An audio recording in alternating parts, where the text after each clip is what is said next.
Okay, good morning everyone. My topic this morning is all about teaching writing in the mother tongue. So, first we have handwriting. So, show the students how to write the new letter in the air and on their hand. So, as a teacher, tulungan nato ang mga bata kung saan pagsulat. Kaya kita nasun ang molder, diba? Sa tuwa man magtunan ang pag-teach sa mga bata. So, with your back, to the class, tell the students to watch your finger as they write the letter in the air. Be sure to make the letter very large so they can see how you make it. Have them practice writing in the air with you 3 or 4 times and hold one hand in the air and show them how to write the letter on the palm of one hand using the finger in the other hand. Have them do this with increased 2 times. So as a teacher, dapat turuan na to, like nalikod ka sa mga bata, nalikod sila, for example, letter D ang atong isulaton, so kami nalikod ka, ikuha mo ang inyong hand, isulat nyo anak, pasuon mo sa mga bata. By that strategy, mas dali sila makafamiliarize na ay kanina letter kay D na siya kay dali sila makasulat sa ilahang papel kay sa nasulat naman ka sa air. And then, second, have students practice writing the new letter on their paper or slate. So, magpa-practice na po ka sa mga bata o pasulat na po yung new letter sa new paper na po. Dili na siya sa hangin, dili sa paper na siya.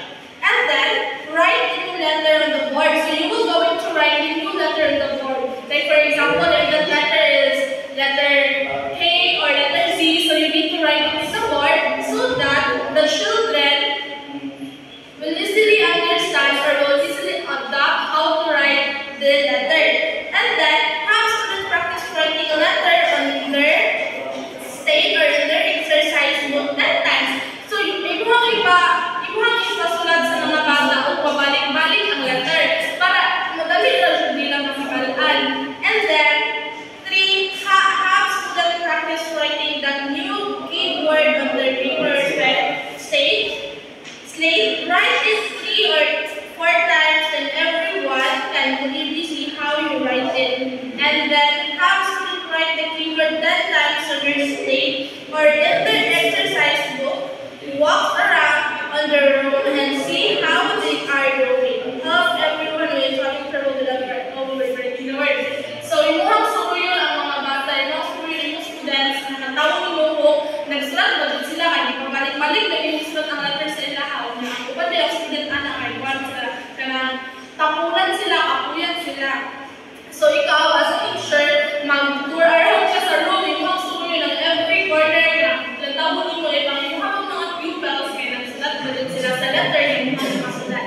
And then, so spelling, kung naman ka sa kanang writing word, wag ka naman ka sa spelling. So first, dictate the keyword from today's lesson. Have students write the word on their paper or slate. You are going to dictate the word for this lesson, and then the children, imuha sila ipasulat kung ano sa mga word, pasulat mo sa paper, and then dictate the keywords from the last lesson. Have students write the word on their paper or slate. So after na lesson, yung ano mong i-dictate, kung gusto mo siya ang word, kay para i-paspel na tuloy mo sa ilaha. And then, dictate 2 or 3 words from earlier lesson, slowly, one by one, have students write each word. So you need to write new words from your new lesson, and then you can siyang slowly o dictate kay kung paspasulin mo, dili ma-adapt sa bata or mag-lisod o pag-lisod o ka na sulat ng bata, dili lang punta ng bata, asalan nyo mo, makapaladan sila sa pinhangan nyo sila na tayo, walk around the room as the student write to encourage and help them. So, hindi ko manin mo, yung mga words, mag-backwards ka, so yun mo sila individually, yung tawag nyo kung kanang sakto ba lang spelling, sakto ba lang isulat, anak. And then, the 5 is write the letter spelling words correctly on the board. Have students check their work with correct last sentences. So, kung man na ato yung imuha na dahil isulat ang correct spelling sa mga word din ang dimension. Dahil imuha, ipa-correct sa mga student, natawag ko lang daw sila kaya ang output ko. Check ba ang ilang spelling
yun. And then, multilingual education is not just translating existing materials into the mother tongue, neither is it teaching the mother tongue for only a few hours each week. So, ang kaning multilingual education, kay dili lang siya nag-translate sa existing materials sa mother tongue, kundi usan siya nagtudlo ni siya sa kaunsa istorya ang mother tongue, pero gamay lang siya nga hours. And then, the primary purpose of this multilingual education is to help the learners in developing appropriate thinking and reasoning skills to allow them to operate equally and different languages. So this starts with building a solid foundation in the learning one, in bridging to the national language, Filipino, or learning two, and then the English and other language, L3, thus enabling the learners the use of all language lifelong learning. So para anin ang po, kaning ang paggamit aning multilingual kaya nag-help siya sa mga bata kung unsaon nila pag-operate ang ginakawali yung reasoning skills, unsaon nila pag-allow makuha nila ang kanang quality sa different languages. So mag-start na nila ang foundation, bayaan na kayo mag-start siya sa saman. Mag-start siya sa mother tongue, next anak kayo mag-proceed na po siya kanang sa English no ka, and then naman na makakagin na dahil siya sa Filipino. Dayon, so the implementation of the multilingual education program must be systematically done, time given for each phase. The sound principles hold for the teaching of subsequent languages. The different phases in learning and instructions are identified based on research. So, with each phases being worked through in the given order and not skip both fluency, oral, continue oral, and introduce reading, read, writing. So, atong first nagibuhat kay kanang gipakuan sila build fluency in oral. So, kinahanglan niya makabalina ang mga bata kung saan pag-oral. Kinahanglan kabalo sila, must-be, kinahanglan kayo motivate sila, dili sila ang maulaw. And then, dali na po sa learning to continue oral and literacy skills. Sa kanibuhan, nagka-hire na lahang grade level, nagka-hire na po na lahang kanang communication skills. Dapat kabalo na sila mo-oral,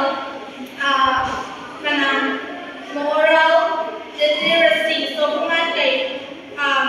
let's proceed to the implementation of multilingual education must be systematically done with the given 4 each phases. So, first is build fluency in oral, second continue oral and introduce reading and writing, continue oral literacy and introduce oral writing, and then use languages of instruction and a subject as at least equal to 3.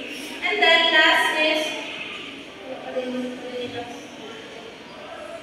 so group 1, give at least 3 zone where children learn better by using their mother tongue. So yung mga silang ikuan, mag-use ka nga, yung mga silang ikuan group, ang group 1 kay unsaon nila, unsaon pag-use sa mother tongue, unsaon pag-use sa mother tongue para mag-better ang paningkuan sa bata, ang listening skills sa mga bata. And then ang group 2, how does the development of oral language provide solid foundations for the development of literacy skills? So paunsa naka-develop ang oral language para mag-provide a foundation sa mga bata, man makabalo sila na-develop ang ilang literacy skills.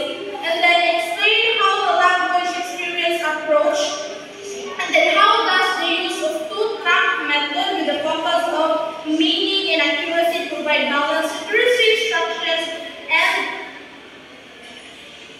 and language model, the only present sound, symbols, correspondence, and then so in the summary, the implementation of mother tongue-based multilingual education program provides the use of the learner first language of mother tongue and additional languages for classroom instruction. Learners begin their schooling in the language they understand best, their mother tongue.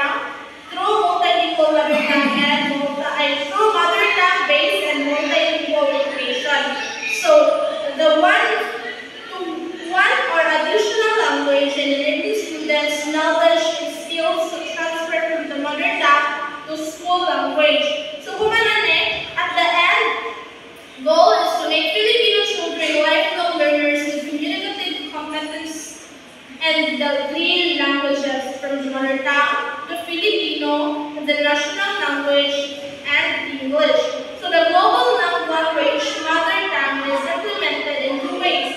So first, as a subject for literacy, critical thinking, oral competence, and confidence. And second, as a language of learning comprehension for academic content, curriculum mastery, and creative and critical thinking. And then, the following theories and the principles supports the teaching and learning in the mother tongue-based and multilingual education. So the principle one is from known to unknown, learning requires meaning. So when we learn, we must use what we already know to help us understand what we already know, how to help us understand what is new. So second, language learners use what they know in their own languages to help them develop their skills in using other language. So principle 2 language, the academic learners will develop skills in their first language, acquired additional language. So more easily and fully. So in effect, they will have commendable academic achievements. So the principle 3 is the cognitive development. So who use their multilingual, so the student will use their multilingual skills, have shown to develop both cognitive flexibility and divergence. So when we truly learn something, we can explain it, apply it, analyze it, and evaluate it. So we use it to create new ideas and information.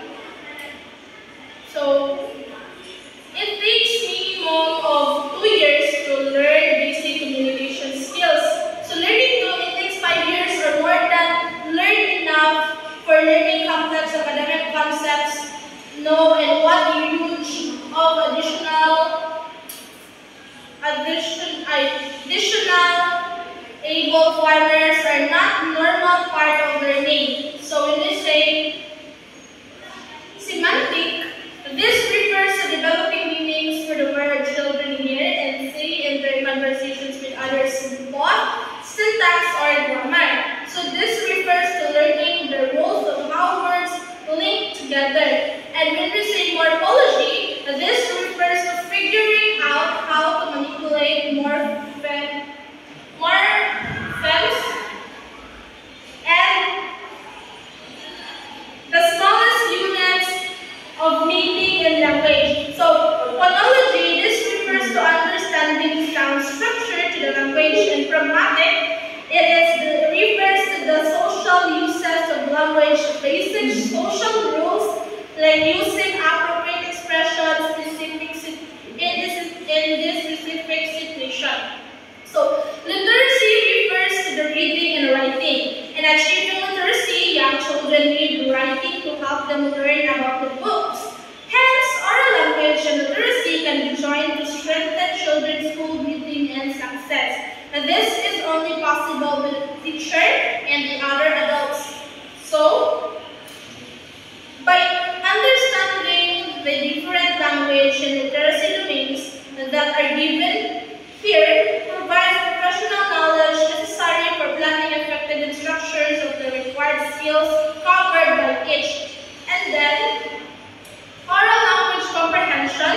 This is the ability to listen, respond with understanding, comprehend oral language.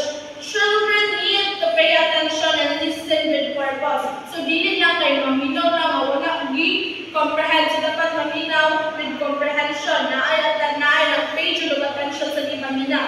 So, they need to accurately recognize the word, the ear comprehension of ideas, as shown by what they do at stage. So, vocabulary is used to describe the store of the words children know. So, when we say vocabulary, ano siya ang atong mura siya kanang pan. Kung sa ito pa kay tindahan, nandito na kasulod ang mga new words na kahibatan sa mga bata. And then, so, phonological awareness, this involves viewing the sounds of language apart from its meaning and kind. And when we say phonics instruction, this teaches children